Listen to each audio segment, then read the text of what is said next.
My name is Tony Black, and I'm a technical marketing engineer at Cisco Systems Access Routing Technology Group. We're the group that brings you the 1900, 2900, and 3900 systems, or the Integrated Services Routers Generation 2. Today, I'd like to demonstrate the steps required to change the power supply on the 2921 and 2951 platforms. The 2921 and 2951 systems share the same chassis design. For this video, I'll be using the 2921 as an example. However, all points covered are directly relatable to the 2951 platform. The removal and replacement of the power supply can be accomplished with the system online as long as the RPS 2300 is connected and configured for power redundancy mode. It's a very simple procedure, taking only 5 minutes of your time and requiring only a Phillips or flathead screwdriver. As a word of caution, when replacing the power supply, the fan tray must first be removed. When the fan tray is removed and the system is running, there is danger of internal components overheating. When replacing the system power supply, all tools and parts should be on hand before starting. When replacing the power supply itself, it should be done as quickly as possible to avoid potential hardware damage or system shutdown. Here we have a 2921 that needs a power supply upgrade from AC to PoE. The system is connected to the RPS 2300 configured for power supply redundancy. With the RPS connected, we can disconnect the internal supply without interrupting service. Notice, once disconnected, the power supply LED will extinguish and the RPS LED will light. This indicates the system power is being supplied by the RPS.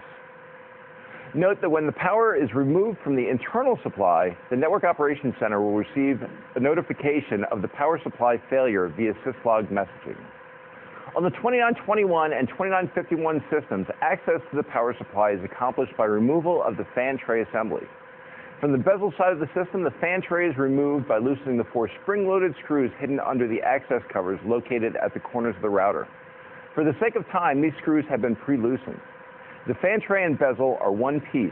Once the 4 screws are loose, the unit is separated from the system by gently pulling the bezel away from the router. As a reminder, this is the state where the system is at risk of overheating.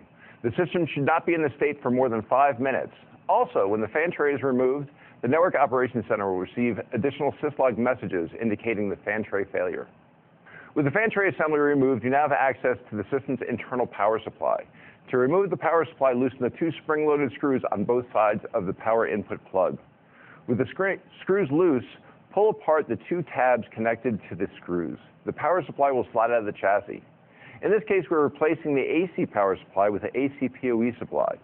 In the 2800 systems, converting a system from non-PoE to PoE required additional cabling internal to the router.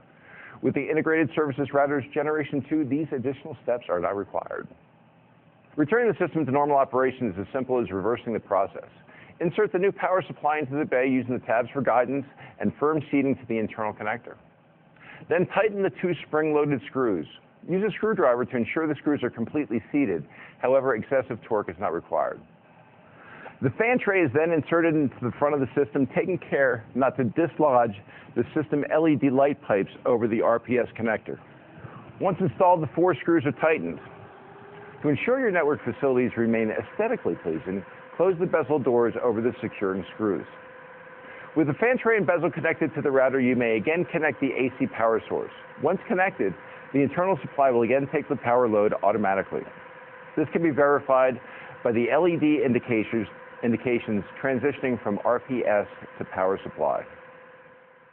Thank you for taking the time to go over the mechanics involved in replacing the power supply of the 2921 and 2951 systems.